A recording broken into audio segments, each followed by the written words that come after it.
is falling faster than nearly anyone thought. And over the past 3 months, we've created over 9 million jobs. And that's a record, a 3-month record. If you add it up, it's a 3-month record by far. And we've beaten expectations by 12 million. We're 12 million above expectations, which is pretty remarkable.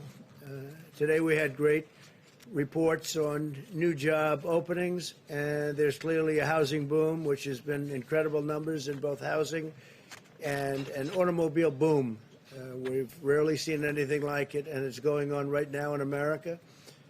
Inventories are at rock bottom. Used car sales are at record levels, and we will have rebuilt. We're doing a rebuilding like nobody's ever seen. It's a big plus for manufacturing and construction. So construction's getting close to record territory. Manufacturing's doing very well. The car companies are doing great. Very happy for Michigan, the state of Michigan. We have a lot of car companies moving in. A lot of plants are being built and expanded in Michigan and Ohio. There is no reason why the economy can't grow at a 20% pace in the third quarter. That would be a record. And interestingly, it'll be a number that's going to be announced before November 3rd. It gets announced probably around November 1st, which is very interesting. But it's going to grow at a very substantial pace based on all of the numbers we're looking at, and probably a lot more substantial than we originally thought. We're creating new incentives for working jobs, and we're also providing much-needed assistance to those who are still suffering from the effects of the pandemic contraction.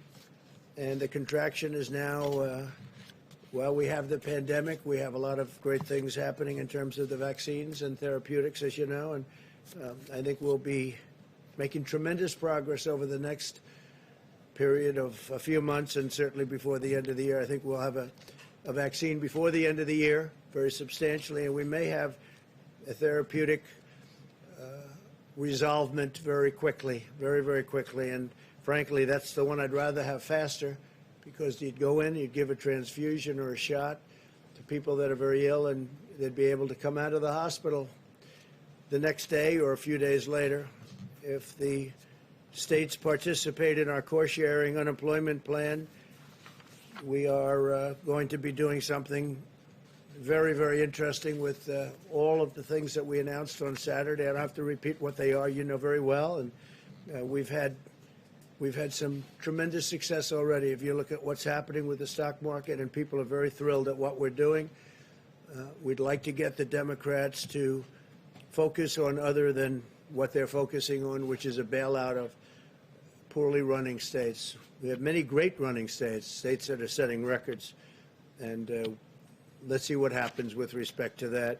But we're looking at also considering a capital gains tax cut, which would create a lot more jobs. So we're looking very seriously at a capital gains tax cut, and also at an income tax cut for middle income families. We're looking at expanding the tax cuts that we've already done, but specifically for middle income families, and you'll be hearing about that in the upcoming few weeks, and I think it'll be very exciting. So a capital gains tax is going to be a lot of people put to work, and it would be a cut in the capital gains tax and also a cut in the middle income tax. So I now want to just discuss a little quick brief, and then we'll take a few more questions. But we took some, who would have known we were going to take questions before we started, right? Is that right, Jennifer? But that's the way it happens sometimes. We want to discuss, if we might, the China virus, and the world continues its fight against this horrible plague. Countries in every continent are seeing increases in cases. We have a rapid increase only in cases, where it's very interesting because we're so far ahead of testing. We have more cases. If we had much smaller testing, would have fewer, but we feel that having testing is a very important thing. It's a great record to have in many ways. We've tested, I guess, close to 65 million people right now, and nobody's even close to that number. No other country is close. India would be second at 11 million, and they have 1.5 billion people. So we have the #1 testing anywhere in the world by far, and we also have, I think, the highest quality tests. We have a lot of different ones, but we have the highest quality, including the short-term and the lab tests. The lab tests take a little bit longer. And Dr. Birx was telling me a little while ago that we're down to 2 days and 2.5 days on getting your result on the lab test. The other ones, you get them in 5 minutes to 15 minutes, so that's exciting. But countries in every continent are seeing increases in cases. In recent days, cases have rapidly increased in Japan and Australia, unfortunately, and they're now experiencing higher peaks than they did in March. To the south of our border, cases have continued to surge in Mexico, Central America, Argentina, Colombia, Peru, Brazil, and throughout Latin America. It's really the hot spot. It's posing a major challenge for this continent. Latin America is now the region with the most number of confirmed cases by far, despite a relative scarcity of testing. So when you think of that, that means it's pretty much on fire. They're having a hard time, and we're helping them. We're sending them tremendous numbers of ventilators, which we're making by the thousands every month, and we're helping Latin America very much. It's hard for them to come into the country because we have big sections of wall up now. The new wall is being built, which people don't talk about. They used to talk about nothing but the wall. Now that it's being built, they're not talking about it so much, but it's helped us because we're up to we're getting close to 280 miles, 280 miles in the most important areas. So that's helping us a lot in terms of not having people come in to the country who are infected with the coronavirus. This global trend underscores the persistence of the virus, including in nations that apply the strictest and most punishing lockdowns. You have nations that are really tough on the lockdowns, and they're getting hit very hard. That's why my administration is pursuing a science-based approach that protects the most vulnerable, preserves hospital capacity, and focuses on the delivery and development of treatments and ultimately the vaccine. I feel strongly that we will have a vaccine by the end of the year, and it'll be put in service maybe even as we get it, because we're all set militarily. We're using our military to distribute the vaccine. And logistically, there's nobody like this group of people. I meet with them a lot, and they're ready to go. As soon as they have it, they'll be going. But more importantly, the therapeutics, as I said, I think the therapeutics could be great. Initially speaking, I think that would be, if I had my choice. But you're going to have them both. You're going to have them both. You're going to have them both very soon, too. At the same time, we urge all Americans to apply common sense mitigation. You all know what that mitigation is. Everybody knows it by heart now.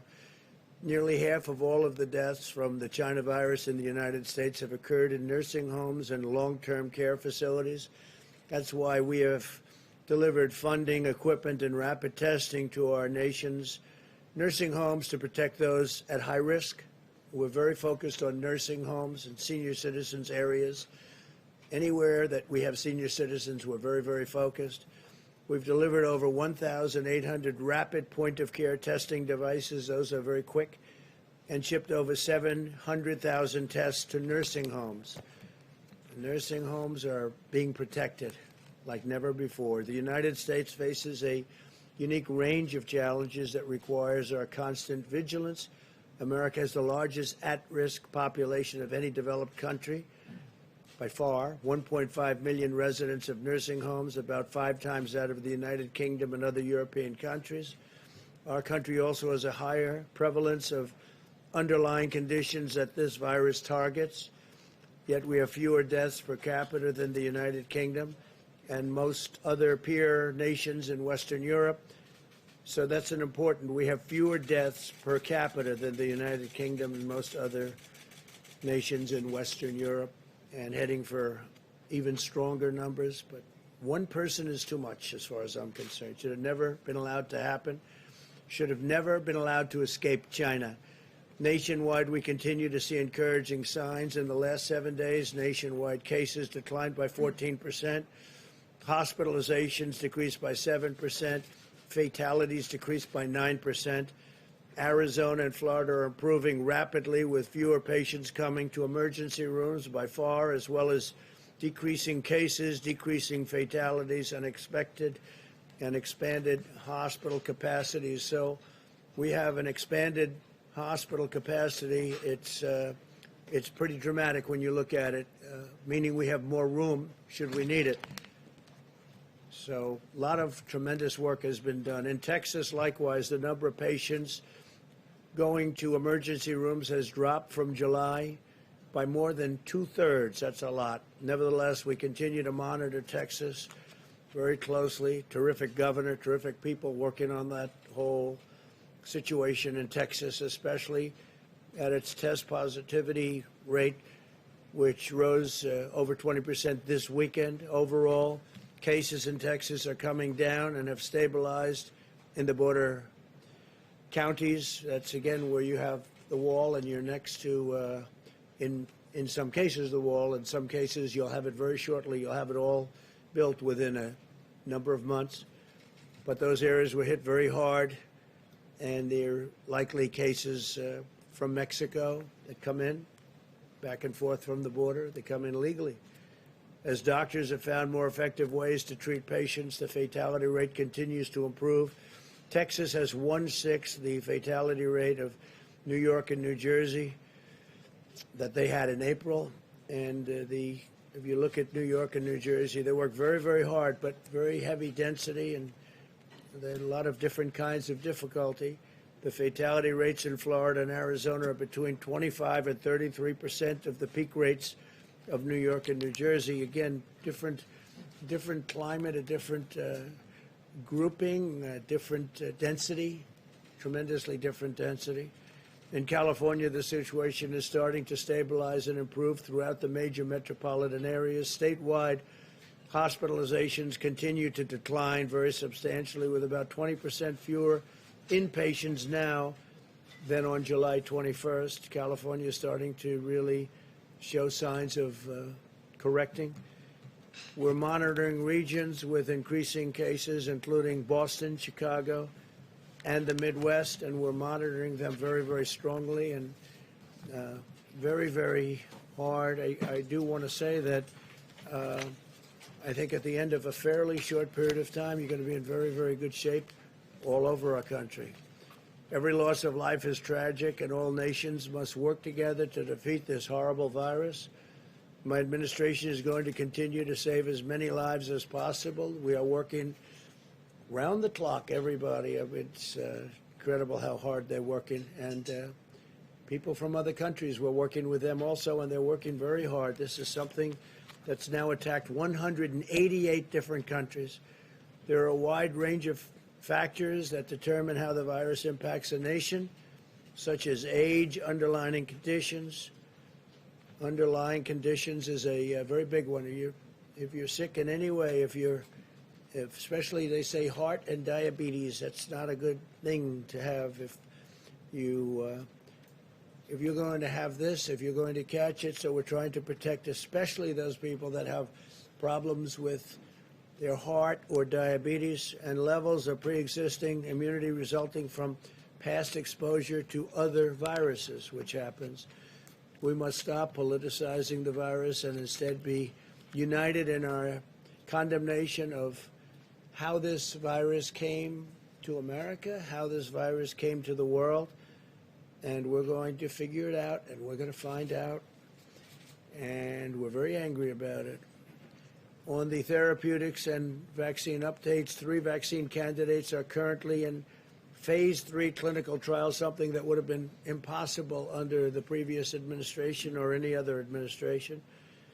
And several others are showing considerable promise. We have great companies, very well-known companies. I think everyone in this room would know these companies, but they're the biggest and the best in the world. And we're working with other foreign companies and countries that have been really working very closely with us. We're trading. We're not looking to do anything but come up with the answer, and we really don't. We don't care. We want to come up with the answer. If it's one of ours or one of theirs, it's okay. We have to come up with the answer, and we're very close to getting it. Some people think we have it. We may have it.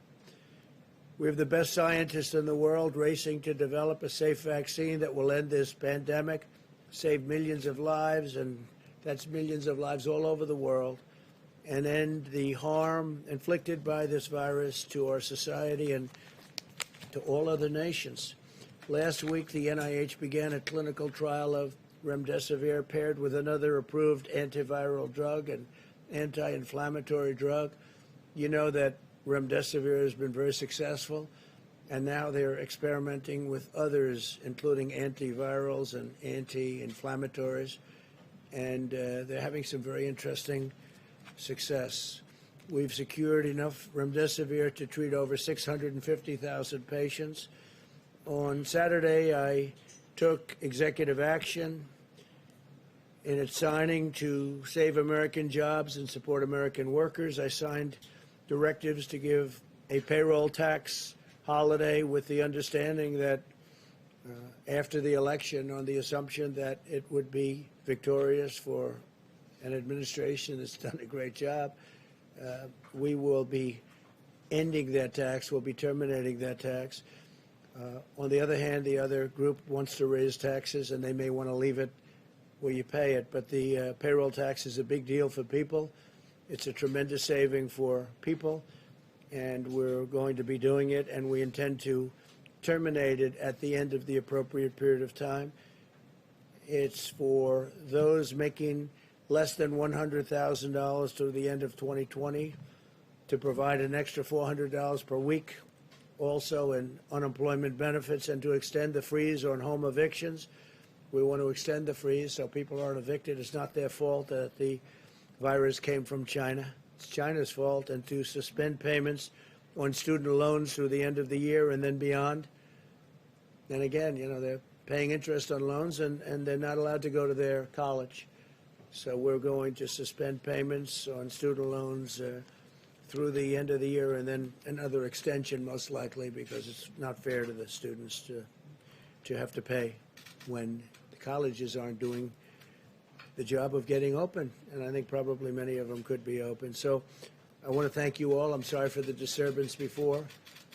Things happen, and if you'd like, we take a few questions. Yeah. Thank you, Mr. President. I appreciate it. Haley said earlier today that you've been working around the clock, so there's no delay to get these enhancement unemployment payments to Americans. Yeah. Can you give me your timetable? Are we talking next week, 2 weeks, a month? Steve, what do you think? Within the next week or two, the states will be able to execute. So, Mr. Secretary, you're saying when? I think within the next week or two, most of the states will be able to execute. Got it. And By the most way, of the the states. gentleman, you know everybody. You know Russell, you know. But this is Scott Atlas. Do you know that, right? Scott is a very famous man who's also very highly respected, Stanford. And he's working with us and will be working with us on the coronavirus. And he has many great ideas, and he thinks what we've done is really good, and now we'll take it to a new level.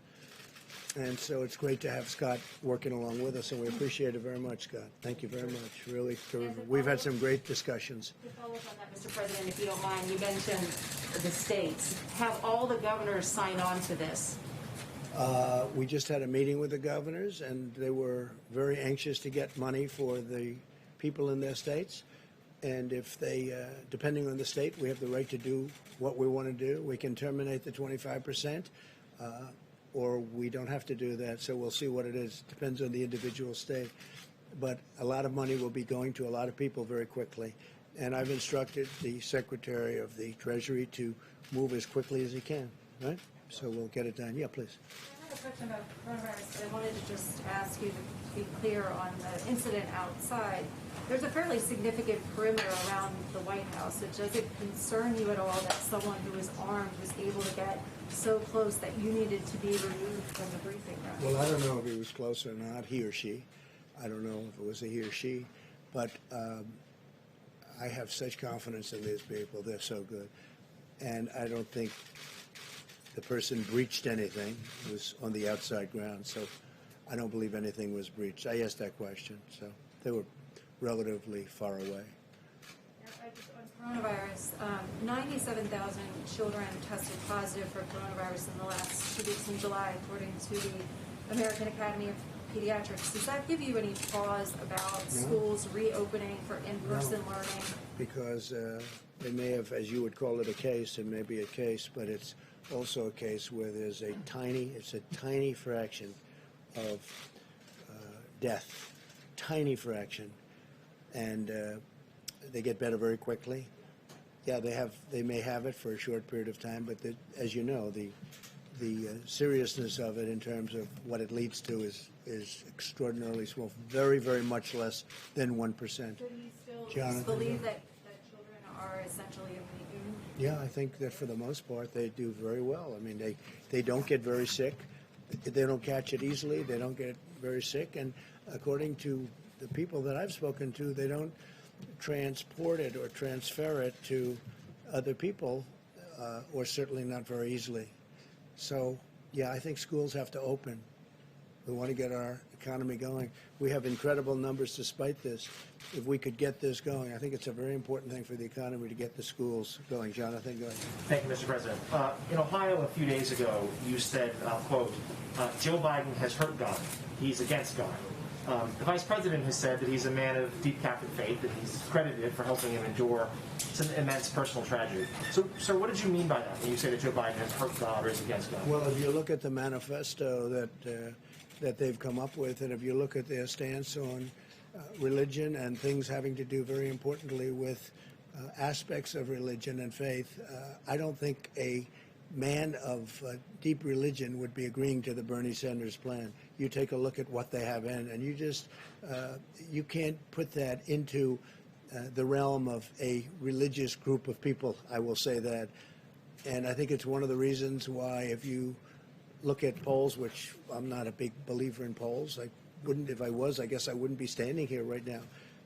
And by the way, our poll numbers are going up very rapidly, as you know, and Joe's are going down very rapidly. He'll have to come out of the basement, it looks like, pretty soon, because it's one of those things. But no, if you look at the manifesto, I call it the manifesto. A lot of people are calling it the manifesto. My opinion, it's further left than where Bernie was before. So normally he'd be left, and you'd bring it somewhere a little bit toward the center. But some of the things that they have down there, and I'm not only talking in terms of religion, I'm not talking even in terms of religion, but some of the things they have in the agreement made, and this was an agreement made by Bernie Sanders and Joe, it's a terrible thing. It would be a terrible thing for our country. It will destroy our country. We will go into a depression. We will put on regulation. We will double and triple taxes. It will be terrible for health care, just terrible. You'll have 180 million people lose their health care. It will be a terrible, terrible thing for our country. Okay, yeah, please, Jeff. Thank you, sir. I'd like to ask you a question about something you said in Bedminster as well. You said that you're planning to issue an executive order to ensure that health insurance companies prevent or cover people with pre-existing conditions, and you said that that had never been done before, but that's not the case, because that is the law under the Affordable Care Act. So my question is, why do you need to issue an executive order for law that is already existing? But I didn't say. I said as an executive order. As you said as an executive order. It hasn't been done before. We want to be able to assure people that pre-existing condition is always taken care of. As you know, we've done tremendous things having to do with the individual mandate. We got rid of the individual mandate from Obamacare, which really ended Obamacare as it would be officially known, because the individual mandate was the biggest part. It was also the most unpopular part, where you pay for a terrible privilege of overpaying for insurance. You pay not to have to pay for your health care. And that was a disaster for people, and a very unpopular. That was called the individual mandate, and we terminated that, and officially terminated that. And that was something that we have been given thanks for by many, many people. But the individual mandate will always be with us. The individual mandate termination will always be. They can't start it up. In fact, I don't even believe, you'll have to tell me, I don't believe it's been challenged when we ended it.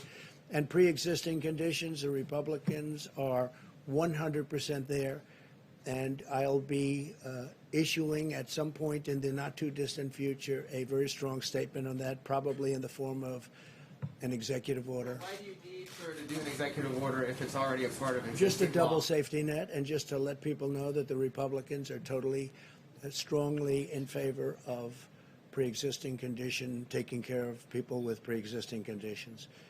It's a signal to people. It's a second platform.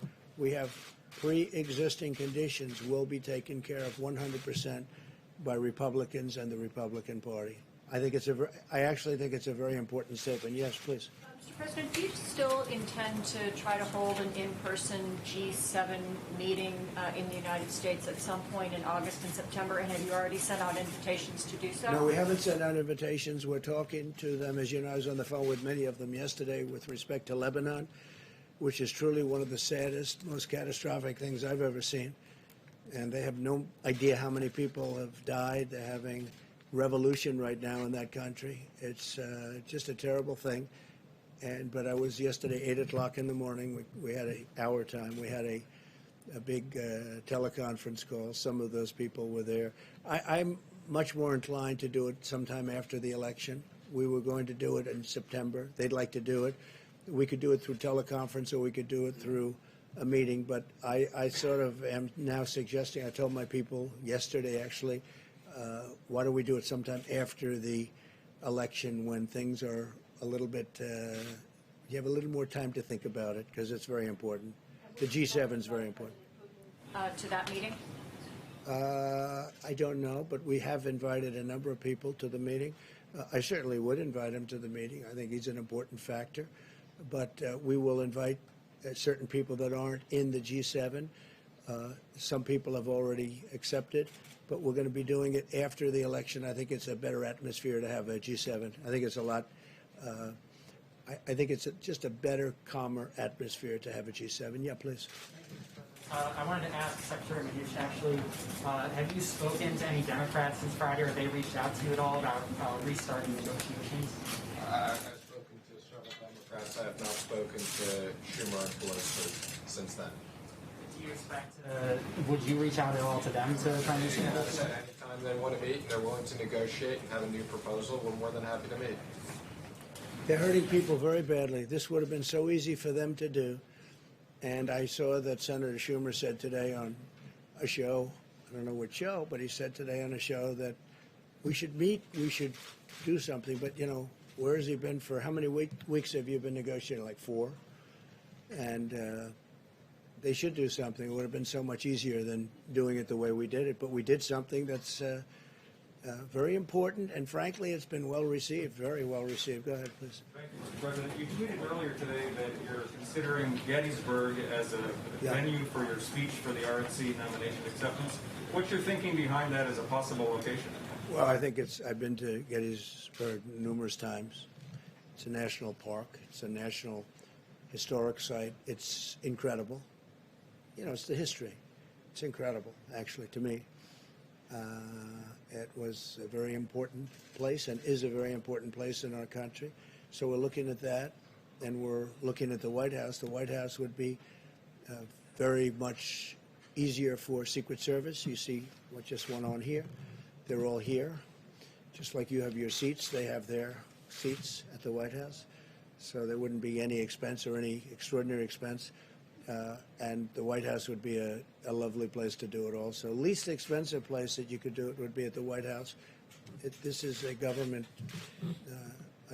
expense. And, look, I watch also with governments. I watch to make sure that we do what's right. But we're looking at Gettysburg, and we're looking at the White House. And we have other sites, too, but I think these would be 2 really beautiful sites. Jennifer? Would you envision having an audience for that speech? You could. You have plenty of room at both locations. I see John Roberts. John, you were outside. You said you heard shots fired before? 2 shots in rapid succession just after you took the podium. And they were shots, pretty much. It certainly You sounded like definitely a know shot. the difference. I know that. You know the difference. You thought they were shots, John? Definitely sounded like I gunfire. saw your report inside when I went inside. It's a good report, too. Thank you very much. Appreciate it. Jennifer, please. Can you give us an update on China? Do you think that your administration will respond to the sanctions that China announced this morning on American officials? Well, we've already responded in many different ways. we're talking a lot about China. We shouldn't have been talking about China. We did a phase one deal, and it was a wonderful deal, and all of a sudden it means very little in the overall import of things. They should have never allowed what happened to the world, including us. But this was released into Europe, and it was released into the U.S., and it was released all throughout the world, but it wasn't released into China. And we were doing numbers that will, just were incredible, and we hope to be able to do them perhaps even next year. I think we're going to have an incredible year next year, but that will never pay for the loss of life in our country and all over the world. So we view China differently than we did 8 months ago. Very much differently. Yes, please. Is there still any consideration of delisting Chinese companies? Is that an ongoing discussion? Delisting? Delisting Chinese companies? We never comment on specific things, but no, there's nothing. Could it still be on the table? There's again, nothing specifically at the moment. Are you talking about delisting? The US Comments stock on the exchange? Yes. Oh, I'm sorry. Yes. So just to be clear, we did make the recommendation, and the SEC will be putting out that yes, as of the end of next year, if they do not fully comply, and that's Chinese companies, any other companies, they all have to comply with the same exact accounting, or they will be delisted on the exchanges. I thought you meant sanctions. I was confused when you said delisting. And Jennifer, we're also talking on the WTO, the World Trade Organization. China's treated much differently than we are. This should have been handled many years ago when it first happened, but they're treated as a nation that's developing. They're treated as what they call a developing nation, which gives them tremendous incentives and advantages over and above what the United States gets and over and above what other countries get also. This is a developing nation? I don't think so. I don't think for purposes of what we're talking about it should be. And we are putting in, and we've already put in a request that China should no longer be declared a developing nation and have advantages over the U.S. And I told them that a year ago, and I told them that 2 years ago, and we put it in very powerfully, that they should not have advantages over other countries, frankly, and sure, they're not going to have any more advantages over. This should have been done by numerous presidents a long time ago because it gives them a tremendous boost over everybody else, and it's a very unfair situation. No, we are upset with China because of what they did. China was not good, and China will be, if you look at what's going to happen, whether it's Iran, Iran will make a deal with us in a month after the election's over if we win the election. But their greatest dream in the world is that Joe Biden wins because they will own this country. China will own this country. North Korea will own this country. They will own our country. And they're all waiting to see the election. And if we have a win on November 3rd, we will have a deal with, in my opinion, Iran within 1 month. And I don't know that we want to have a deal with China, to be honest with you. So I'm saying to myself, gee, but China wants us to lose very badly. And you know who else is not happy with us winning? Russia. The phony people that tell the story, the fake news stories about Russia. It was just reported, the numbers. I raised $400 billion extra in NATO. You know that. It went from 130 to $400 billion. And that's a year in order to strengthen up NATO. Nobody says that. We became the biggest energy exporter. We are now, if you look at what we have, we're energy independent. So many different things. Our military is stronger than it ever was. We spent $2.5 trillion on our military. I exposed the terrible deal between Germany and Russia on the pipeline. Nobody even knew about the pipeline, Nord Stream 2. Nobody knew about it. Nobody talked about it. I said, what's this all about? So we protect Germany from Russia, and Germany pays Russia billions of dollars a year for energy, and it's a big portion of Germany's energy. If I was a person that was a German citizen, I would not be happy with that deal because they're at a very big disadvantage. So, no, Russia would not be happy, and I can tell you that China would not be happy at all. We've taken in tens of billions of dollars. There's your head of the Treasury, Steve, right? We've taken in tens of billions of dollars from China. We never took 10 cents from China, never, not even 10 cents. And $28 billion we gave to our farmers because they were targeted by China. They were actually targeted. And we gave $28 billion compliments of China to our great farmers and ranchers because they were unfairly targeted by China in order to make a better deal with us. I said, we're not going to do that. We're going to, instead of making a better deal, we're going to tariff you at very high numbers, 25%, 10%, and actually numbers that could go up a lot.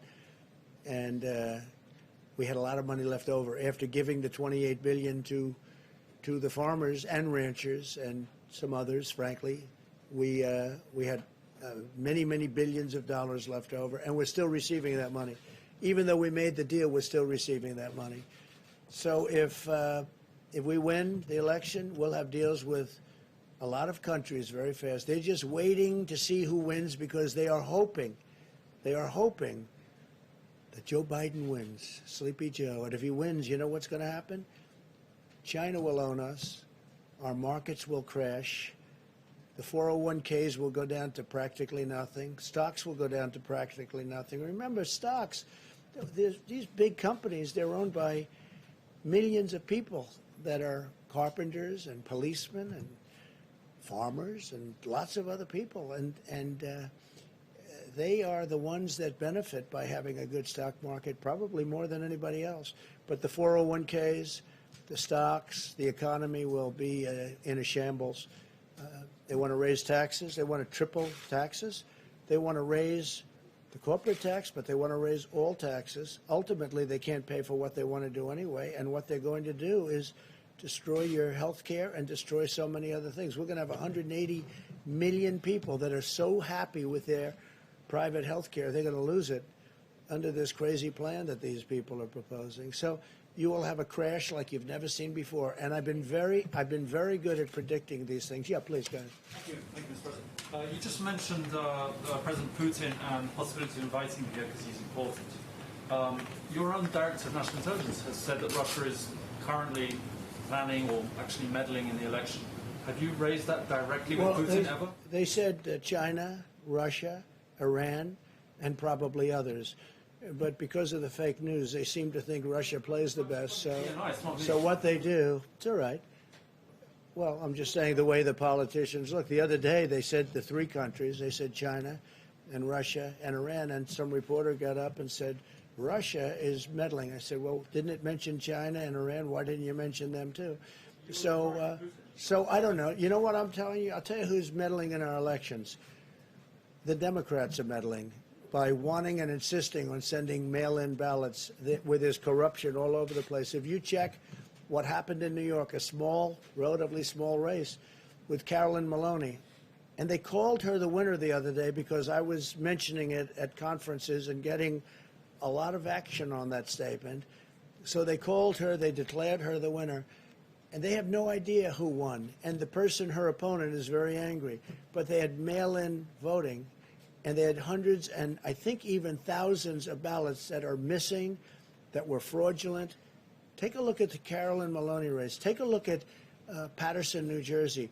Take a look now at this one in Virginia, where they mailed out 500,000 applications, and they're going to people that aren't supposed to be getting an application. Yeah, please go ahead. Thank you, sir. Secretary Pompeo is heading to Europe again this week. Do you have any updates on when the travel restrictions in the EU are going to be lifted? It seems strange we're offering exemptions for professional athletes, but not the K-1 visa holders, the so-called... Well, we try and do the best we can. You have big sporting events, and that's good for our economy, that's good for us, and they do talk about certain exemptions, and they make sure everyone's perfectly tested and everyone comes in at 100%. But, you know, we do make certain accommodations because you do have star athletes, and that means a good thing for the country. That's economic development, et cetera. But we are working very closely with Europe and with other countries to see what's the best timing. Don't forget, I was the one that turned Europe off because they really they led the way. They led it much more so than we did. We were months following them. And in terms of they got hit earlier than we did, quite a bit earlier than we did. So I put the restrictions on Europe. I put the restrictions on China, which was a great thing to do. In retrospect, we're getting, I mean, that was a very important day. Dr. Fauci said that was one of the most important days. And a lot of people didn't want me to do it, but we first put a ban on anybody from China coming in, and then we put a ban on Europe coming in. But we're working very closely with Europe to see when that will all come off. Yeah, please. If 160,000 people had died on President Obama's watch, do you think you would have called for his resignation? No, I wouldn't have done that. I think it's been amazing what we've been able to do. If we didn't close up our country, we would have had 1.5 or 2 million people already dead. We've called it right. Now we don't have to close it. We understand the disease. Nobody understood it because nobody's ever seen anything like this. The closest thing is in 1917, they say, right? The great pandemic certainly was a terrible thing where they lost anywhere from 50 to 100 million people. Probably ended the Second World War. All the soldiers were sick. That was a terrible situation, and this is highly contagious. This one is highly, highly contagious. No, if I would have listened to a lot of people, we would have kept it open. And by the way, we keep it open now, all the way. We keep it open. But we would have kept it open, and you could be up to 1.5 million or 2 million people right now. 1.5 to 2 million people. Our people have done a fantastic job. Our consultants and our doctors, and with disagreements and with a lot of things happening. What we've done with ventilators has been amazing. What we've done with medical equipment has been incredible. We've supplied the governors. Nobody, not one person in this country that needed a ventilator didn't get it. And at the beginning, there was a big shortage of ventilators. Nobody had stockpiles or anything comparable to what you had to have. So we would have lost, if you think about it, you had mentioned 160,000 people. Multiply that times 10 right now.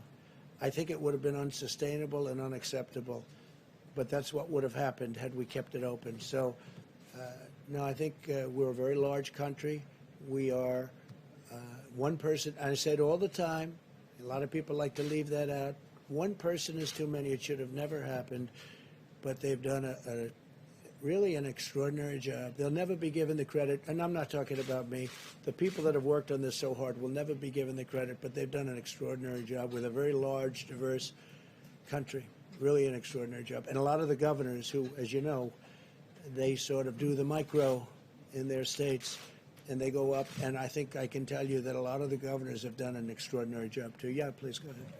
Thank you. Did you ask the U.S. ambassador in Brazil to focus his efforts in eliminating ethanol tariffs in Brazil?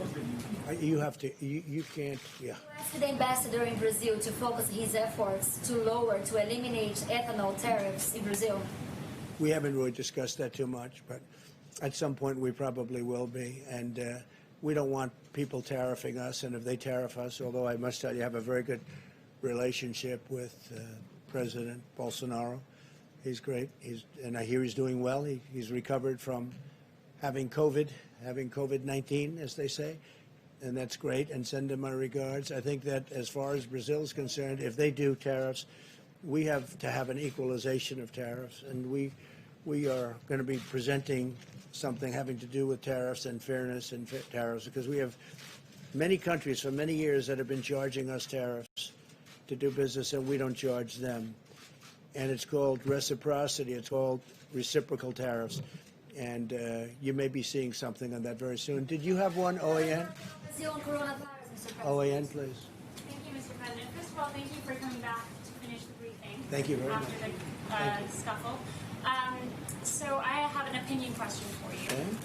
Joe Biden is set to announce his running mate at any time now. We expect him to announce her. Many of your supporters feel that the reason that Obama's former NSA, Susan Rice, is on the top of Biden's list is that she can best cover up a lot of the Obamagate surveillance crimes that have taken place during your campaign.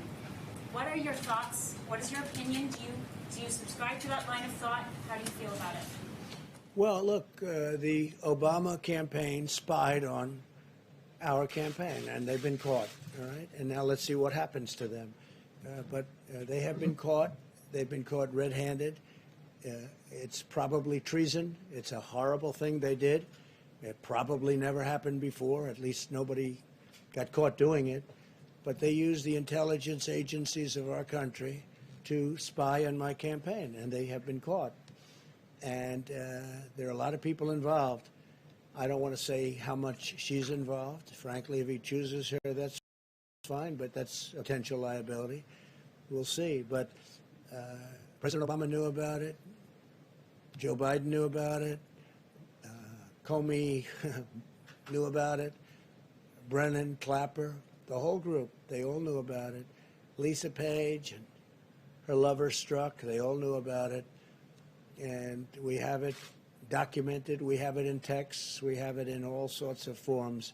They knew about it. It was a terrible thing. Should have never happened and should never be allowed to happen again to a president. This should never happen again. This was a setup like we've never seen. I think it's a political crime of the century. And they've been caught. So let's see what happens to them all. Thank you very much. Thank you. Thank you.